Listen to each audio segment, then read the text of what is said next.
اب ہر نیک عمل کا یہی حال ہے، ہر نیک عمل کا یہی حال ہے، چھوٹے سے چھوٹا بھی نیک عمل ہو مگر وہ بندے کو اپنے اللہ سے قریب کرتا ہے۔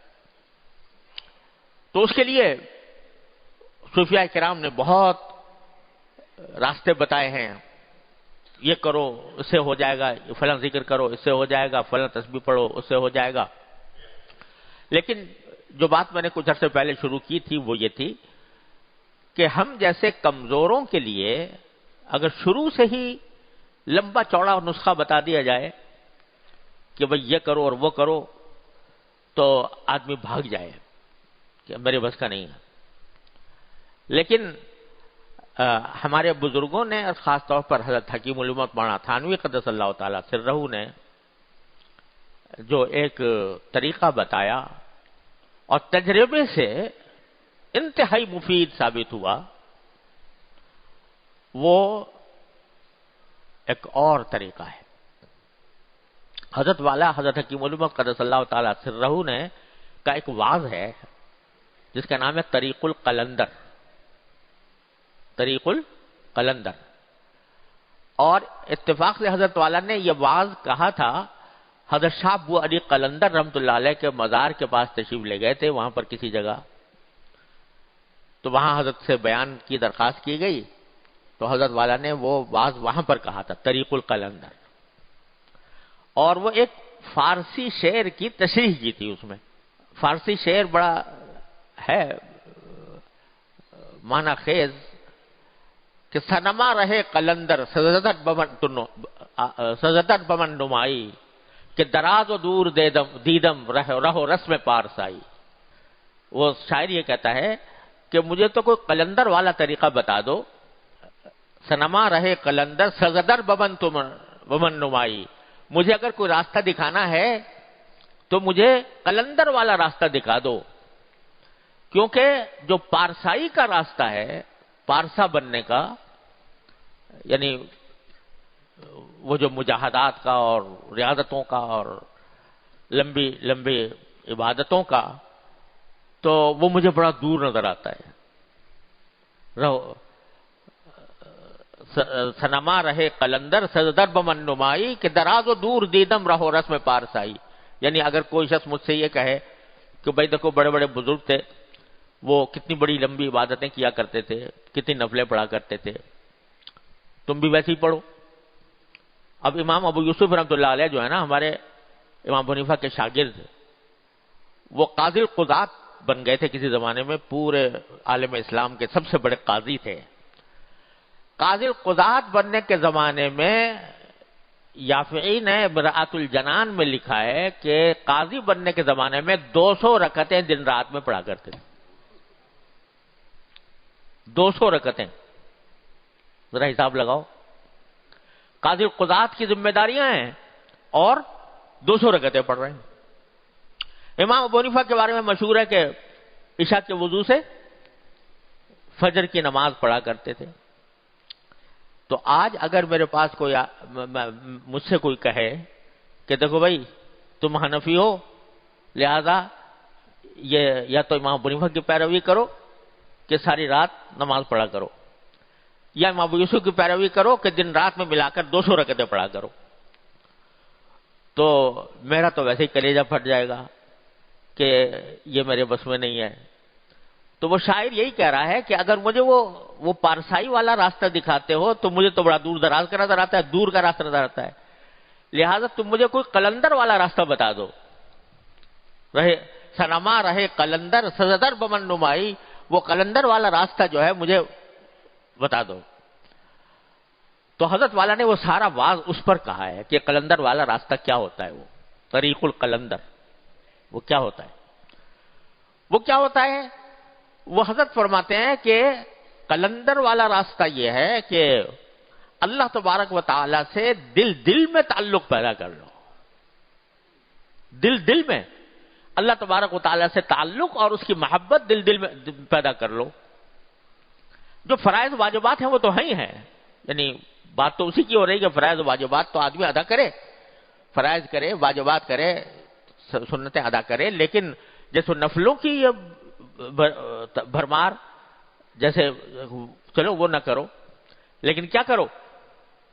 یہ کرو کہ اللہ تبارک و تعالی سے محبت اور اس کے ساتھ تعلق کا ایسا راستہ اختیار کرو کہ تمہارا دل اللہ تعالیٰ کی طرف متوجہ رہے۔ نفلوں سے کیا مقصود ہے؟ نوافل سے کیا مقصود ہے؟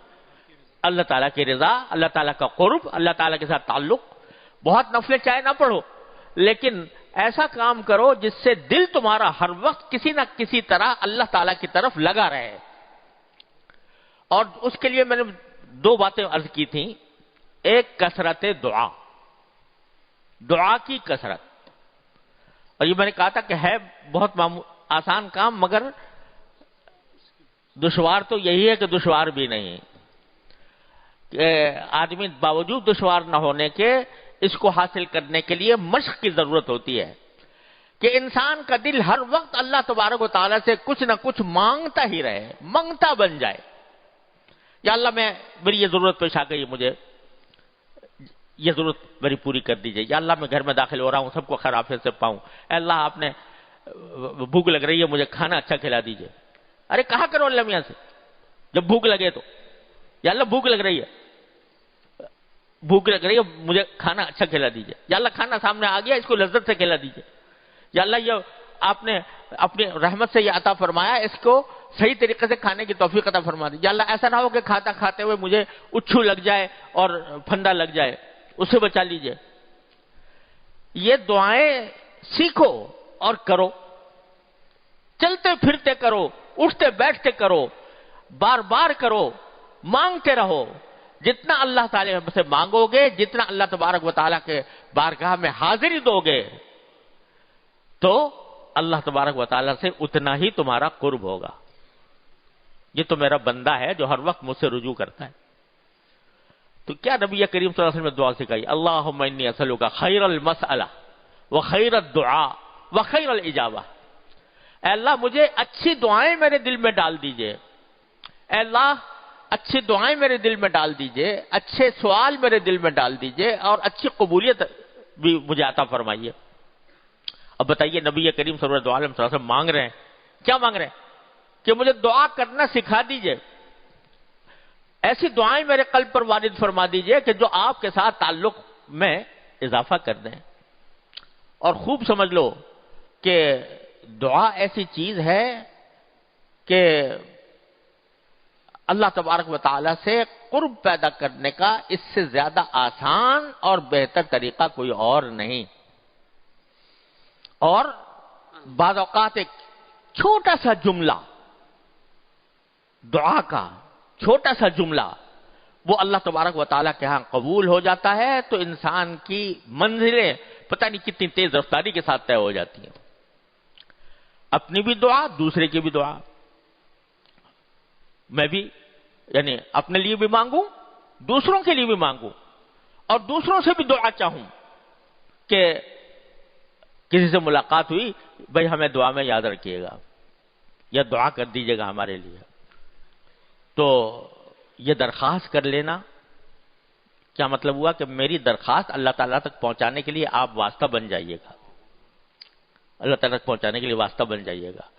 تو دعا کرنے والا بھی جو دعا کرے گا پتہ نہیں کس عالم میں کرے گا، کس اخلاص کے ساتھ کرے گا، اور وہ اللہ تعالیٰ کے یہاں شاید قبول ہو جائے تو ہمارا بیڑا پار ہو جائے۔ اس لیے کہا گیا کہ بزرگوں سے جب ملے آدمی تو ان سے درخواست دعا کی کرے۔ اور حضرت مولانا حکیم الامت مولانا تھانوی رحمۃ اللہ علیہ فرماتے ہیں کہ جب مجھ سے کوئی بندہ دعا کے لیے کہتا ہے تو میں فوراً ہی اسی وقت دعا کر لیتا ہوں اس کے لیے، بغیر کسی تاخیر کے۔ کیوں؟ اس لیے کہ اگر یہ سوچا کہ بھئی چلو کر لیں گے اس کے لیے دعا، تو پتہ نہیں کب یاد آئے نہ آئے، تو فوراً تو دعا کر ہی لو، جو اچھی دعا ہو تو فوری طور سے تو کر ہی لو۔ تو کچھ پتہ نہیں، اگرچہ بظاہر سرسری طور سے اس نے کہا جی میرے لیے دعا کیجیے، میں کہتا ہوں کہ اللہ تعالیٰ تمہیں عافیت دارین عطا فرمائے، تو پتہ نہیں کس لمحے میں وہ دعا قبول ہو گئی ہو اور اسے ہمارا بیڑا پار ہو جائے، تو فوراً دعا کر لیتا ہوں۔ میرا بھی الحمدللہ یہ معمول ہے، کوئی جب دعا کے لیے کہتا ہے تو فوری طور سے دعا، جو مختصر دعا ہوتی ہے کوشش کرتا ہوں جامع دعا کر لوں، وہ کر لی. پھر بعد میں جب کبھی توفیق ہوتی ہے مستقل بیٹھ کے دعا کرنے کی تو میں یہ کہہ دیتا ہوں یا اللہ جن جن لوگوں نے مجھ سے دعا کی فرمائش کی ہے اللہ آپ ان سب کی مرادوں کو جانتے ہیں، اپنے فضل و کرم سے ان سب کی مرادیں پوری فرما دیں.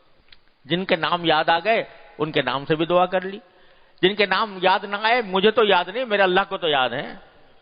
یاد ہے کہ نہیں کہ جن جن لوگوں نے مجھ سے دعا کی فرمائش کی تھی میں اللہ تبارک و تعالی سے دعا کرتا ہوں کہ اللہ ان کی مرادیں پوری فرما دیجئے، جو ان کی مرادیں ہیں وہ پوری فرما دیجئے. اب کس وقت کون سی دعا قبول ہو جائے کچھ پتہ نہیں.